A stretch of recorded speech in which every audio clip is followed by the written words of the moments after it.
Resolução de disputas e conciliação com o doutor Rogério Neiva. Agora 9h41, doutor Rogério Neiva, seja bem-vindo, bom dia. Bom dia, Sérgio, bom dia aos ouvintes da Rádio Justiça. É sempre uma satisfação, Sérgio, estar conversando com vocês, nossos ouvintes, infelizmente não podendo estar hoje no estúdio. Pois é, doutor Rogério Neiva, estávamos aguardando o senhor aqui, mas imprevistos acontecem. O senhor entra por telefone hoje, falando sobre vários assuntos e vamos dar continuidade. Agora há pouco conversamos com a Advocacia Geral da União, com a repórter Larissa Graciano, e ela falou sobre esse acordo para a gestão integrada de Fernando de Noronha e teve também a participação do STF. Exatamente, Sérgio. E esse é o primeiro destaque que nós temos para conversar com os nossos ouvintes, além de outros. Sim, já até citei os outros aqui. Vamos aí então sobre Fernando de Noronha? Vamos então, Sérgio. Pois bem, esse é um primeiro, eu chamo a atenção aqui dos nossos ouvintes, que esse foi um acordo firmado na ação civil originária número 3.568, que foi apresentada, que foi ajuizada pela União em face do Estado de Pernambuco, tendo por objeto exatamente a gestão da ilha de Fernando de Noronha. Eu, em primeiro lugar, destacaria, Sérgio, assim, eu tenho algumas considerações aqui para destacar para os nossos ouvintes, que envolvam aspectos que talvez não apareçam em muitas das matérias que têm circulado na mídia, repercutindo esse fato emblemático e relevantíssimo, principalmente para os entusiastas e militantes da causa da conciliação. Mas o primeiro deles, que eu chamo a atenção, é que desde o início dessa jornada de tentativa de acordo, quando o ministro Lewandowski deu o primeiro passo no sentido de abrir esse canal de diálogo, e eu não tenho dúvida em afirmar que muitos talvez fossem céticos em relação à possibilidade de se chegar a um consenso, mas desde o primeiro momento que o ministro Lewandowski deu esse primeiro passo, nós acompanhamos de perto e repercutimos com os nossos ouvintes. A cada movimento, a cada reunião que era noticiada, a cada medida que era tomada, nós estivemos trazendo aqui para os nossos ouvintes, comentando e, acima de tudo, torcendo para que se chegasse a esse resultado.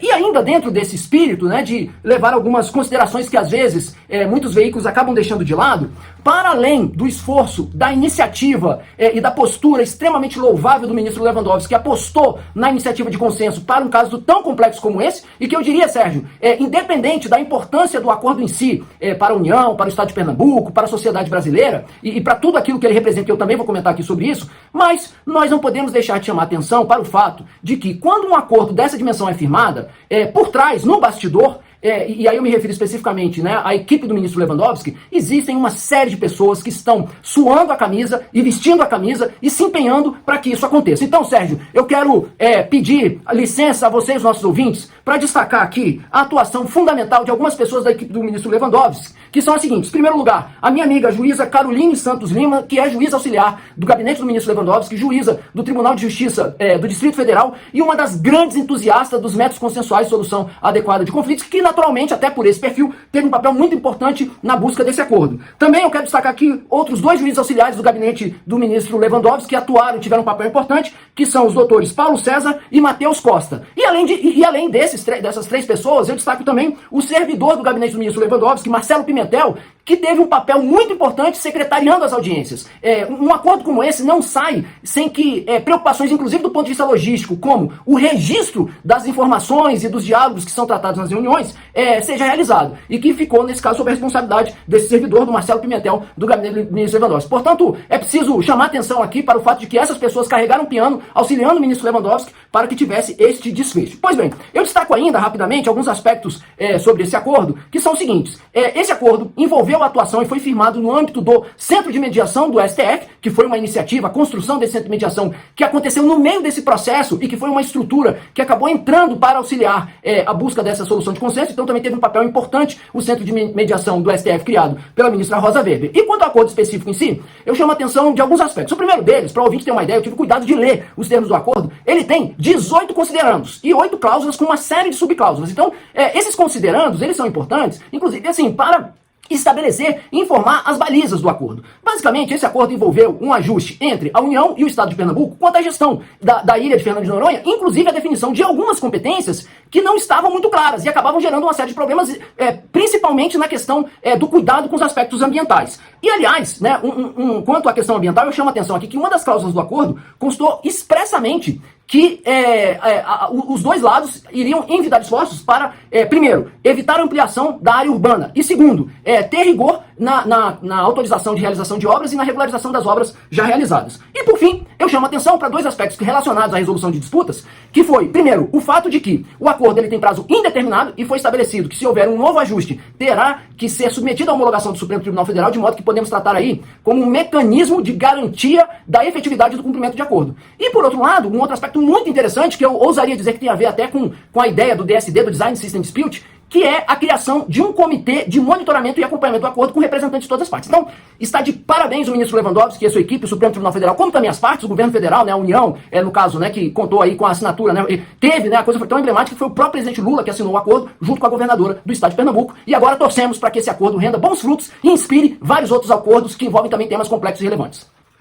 Muito bem, doutor Rogério Neiva, agora vamos falar de uma decisão do TRT da 4ª Região que não chancela um acordo extrajudicial apenas com concessões do empregado. Você pode explicar para o nosso ouvinte? Pois é, Sérgio, essa foi uma notícia que repercutiu essa semana, tendo sido inicialmente veiculada pelo site Consultor Jurídico. O que aconteceu?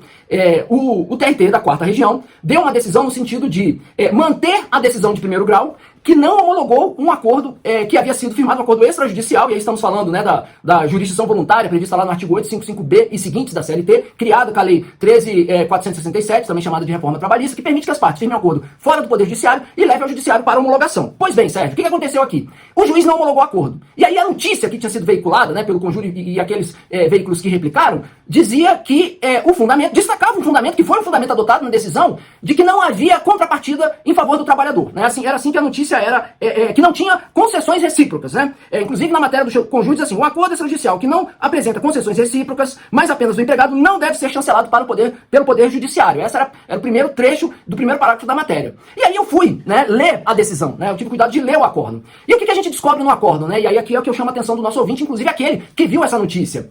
No acórdão mostra que qual eram os termos do acordo na realidade.